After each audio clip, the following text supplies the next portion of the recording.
Hello everybody, this is Manuel speaking here, and today in this P-Series tutorial I want to show you how to edit this photo which I've taken from Photos, the Max editing software, and we're going to edit in different plugins of the Google Nik Collection. So in a previous tutorial I showed how to merge the two together, and I had a request from one of the subscriber of my newsletter asking to just take a photo and then play with different plugins from the Nik collection. So this is what we're going to do today. So if I go back here in this folder that I named P Series here, I have 3 copies of this photo. I have my raw file, I have my JPEG, and a JPEG WB for white balance. So I use the raw file, and at first I just started with that, and then I end up running into some trouble with some of the plugins with the Nik collection. So you may have to just convert your file to a JPEG file and work it from there. So basically what we're gonna do is just go and take a look at this JPEG. This JPEG photo is taking straight from the raw file, didn't do any adjustment to it. I had the right white balance when I shot this photo. So the white balance, we're going to discuss a bit about it in a few moments here, but just keep in mind that this photo looked natural and this photo look orange basically. So this is like a problem you may run into if you're shooting with an automatic white balance at night. So I just want to show you how to just solve that problem first, and then we're going to jump around in the Nik collection. So let's go to Edit. On the right side, we're going to go to Adjust, and then I always open all of these adjustment panel. If you want to see how, you just press Add and then get them all open. So at the bottom here we get the white balance. If yours is closed, it look like this. Press on this little arrow and it will open. There is 3 options: natural gray, skin tone, and temperature and tint. I'm just going to choose temperature and tint to show you something here. So under the temperature we have a number here, 5000. So this is what we call the Kelvin scale. So if I just go around the slider, I go up, it goes to 10,000. If I'll bring it down, it goes to 2500. So the lowest number, the cooler the temperature, so more blue color in the temperature in the photos. If I bring that higher, the warmer the picture get, the more orange I get into this photo. So I prefer to work with natural gray when it comes to adjusting my photo in this software, because it do a good all-around job at changing the color in the photo. So if I go to temperature and tint, then if I do that, you can see that there is a lot of different bluish happening here, and I can't really adjust the photo properly. And skin tone doesn't do justice either for a all-around photo like this. So we're gonna go all the way down to warmth, to the lowest we can get, and this brings us to a more natural look. So we're gonna go here and just maybe add some exposure to my photo. Now I just want you to pay attention to the lights on the dock here for a second. I'm gonna bring this exposure up, and you can see like now those lights get overblown. I'm losing all the detail. It get a little kind of weird. So I can't expose too high, right? So I need to find a fine balance where my lights on the dark look okay, and I bring some light in the picture all around. So maybe around like 20 will look okay. I would normally counterbalance that effect with highlights. I find that the Mac Photos editor does not do a great job at that, mainly because it adds a lot of color into the highlights, orange, and it's not great at all. We can try with the contrast a little bit. Sometimes it kind of like add a little bit clariness, but then you flatten your image a little bit, you lose your contrast. But we're gonna just go -10, and then I think it is good like that. We added up a little bit more brightness to our photo.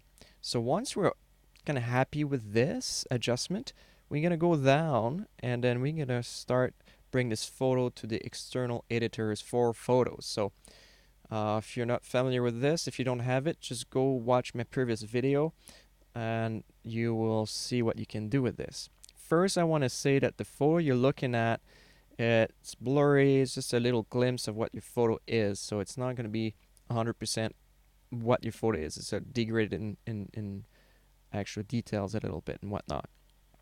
So there's two main plugins here in my favorites. You get all of these plugins from the Google Nik Collection. We're going to go to Sharpener Pro 3, the output sharpening. So I'm going to sharpen my photo first, and then I will get rid of the noise secondly. So those are the two adjustments I'm going to make mainly to this photo. So it is now loading the image into the Sharpener Pro. So a few things here. You're going to start with the view like this. On the top corner, left corner here, you get the views of your windows. So you can add that little line in the middle, divide your two photo. I like the line in the middle because you can come around, grab it, and then see the changes all around in your picture. So I can leave that there. Or actually, let's just go back to the full screen. And then the loop in the right corner. As you go around and move your arrow, your cursor in your picture, the thing just jumps back and forth. So we're going to pin this somewhere. So we're going to press this lock position here. I'm going to press on this. And let's go around the building here. I find this is a good point there. So you can now drag this, the before and the after, right? Or you can put in the middle. You can kind of see. If you want, you can go on the right side and move back and forth. So let's just leave it like this. And then we get all these settings on the right side. I won't go too much in detail, but I'm going to add a little bit more sharpening to this image, maybe around 60%. So now my building is now sharp. It is nice. If I move this back and forth, you can tell there's a big difference now in the building. And it's not a major change in the all around of the photo if I go like this, but it does make something make everything pop a little bit more, the boats and whatnot. So I kind of like this amount. There's a lot of different options again you can look at, but let's say we're happy with this. We're going to press save. Now we're going to process the image, and then we're going to get back to the photo external editors. You can go straight to the next plugin if you want, but I'm just going to go save changes. So we can just go back there. If you like this change, this is all you want to do, well, just leave it like that. So we're just going to press done, and then we're going to jump. Again, I'm just going to jump between the original JPEG we had there to the changes we made. So you see it's sharper, definitely. We did add it a little bit more brightness to this photo, but by doing so, we did add up a lot of grain in the sky. So we're going to go back to edit, and then we're going to go back to extension, the external editor, and then define to is for the noise. So we can open define to. I'm going to ask you, you can press open. Here we go. So now we're loading the image. What I like about define to and the actual sharpener within the Nik Collection is they do a great job versus what you could do with photos. You can try to do the same thing, but it's not quite the same. So I pinned this this loop on the building there because this is what we had as a reference before. So then I want you guys to look at two things here. That's before. So I want to see all the grain there, and I want to pay attention to the building as I get this line across. What I'm looking now is like the grain in the sky. Major difference. Major difference. We will see less grain in the sky. It looks so much better. And then I look at the building, and I'm looking, am I losing a lot of details there? Like, this is the major thing with a good software for denoise and a bad software for denoising. So basically, a bad software, you will lose a lot of your sharpening into your details and stuff. It will soften the image like all around, versus a good software will keep those details. So if I scroll back and forth, there's a little change, but nothing too major versus what we're getting in the sky. So I'm very happy with this. Again, there's a few things that you can change there, but I think this is just great. We're going to press save, and then we are going back to our external editor. And again, I'll do the same thing. I'll go back to photos whenever we're done with this, just to take a look again at the before and the after from our JPEG photo. So if I look at this, that's the JPEG photo we had, and that's the after.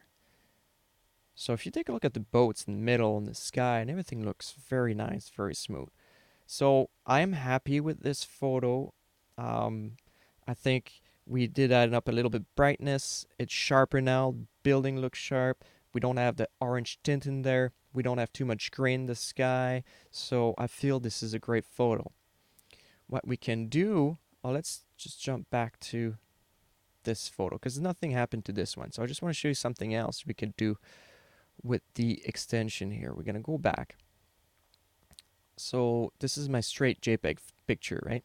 I'm going to go to Color Effects Pro 4. And Color Effects Pro, there's a lot of effects, a lot of things you can do with this. And this is one of the software you need to really spend time into to really try different things and understand what every option will do for you, right? Because there's so much happening in there. And if you want to create some cool looking photos, well, you can do a lot here. So if you press the Color Effects Pro on the top left corner, press to all, you get a list of all of these things you can do here. So if you have a filter apply like this, you can come on the right side here. It'll show you the filter. So we're going to press the X button to start with a clean photo here. And then, I mean, there's so much you can do. Like one that I really like on sunlight, it's you can do quite a lot of cool effect with this one. I find that the it softened the image a little bit, like add some glow to it. The saturation goes up, and it's kind of a cool effect all around, right? And there's a lot of things you can change. You can change the brightness and stuff. Again, those sliders are there, so you can play with them and see what really work for you. So the cool thing about Color Effects Pro is you can go around and say, I like this effect, but I think we can add a little bit something to it. So you can add some filter. So you press this and you say, okay, let's try something else. So let's say that you want to have something a little bit more, I don't know, a little bit more crazy in your thing. So we can go to color stylizer. And then you can pick a color, change the contrast, the saturation. You know, there's a lot of things. You don't like it? Okay, press the X on the right side. You're going to go back and say we're going to add a filter to this. And then let's try something else. So let's try, let's say the B color filter. And there's sometimes you have color sets that you can change. And then once you try different things. So let's say we're like, oh, well, this is a cool look. This is what we want to do. If you like it, if you want to do that to a lot of photos, if you like this look, you want to keep it, you go to save recipes here. And you're going to say, this is my the cool effect with the blue in the sky and stuff. So we can press cool. So now we have this list here. So if you scroll down, you have recipes here. So press on your recipes, and here it is. That's your favorite, called the cool. So let's say there's another one I did here called the black and white drama. So if I press on this, it will get rid of everything else and bring those three filters that I previously choose. So let's say I like this one better or like this one better. So you can jump back and forth, choose whatever you want to do, save it. So let's say I like this black and white. Press save. And then we're going back to the external editors, back to photos. And here it is. So that's my raw file, my creative black and white from the color effects, and this is my just color right sharpen denoise photo that I've done. So if you don't like it, revert to original. We're back to square one, press done, and we're back to original JPEG. So hopefully this is useful, And if you have more questions, if you would like me to spend more time into these Google Nik Collection and go a little bit more in detail what these do, just let me know. I can create some specific tutorials on that. So thanks again for watching, and feel free to leave a comment. All right, bye now.